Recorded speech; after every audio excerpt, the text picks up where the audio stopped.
প্রবাস থেকে বলছি বন্ধু, তোরা কেমন আছিস? এখনো কি আগের মতোই বিকেল বেলা জমাস আড্ডার হদিস? এখানে রোজ সূর্য ওঠে, কাটে ব্যস্ত দিন, তোদের ছাড়া মনের ভেতর পাচ্ছে করুণ বিন।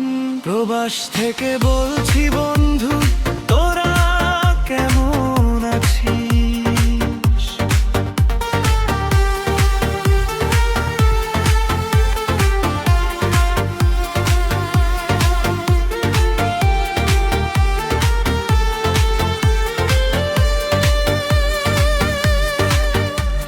সেই যে চেনা চায়ের দোকান, চেনা মামার ঠেকুন, সেসব ফেলে দূর পরবাসে একলা কাঁদে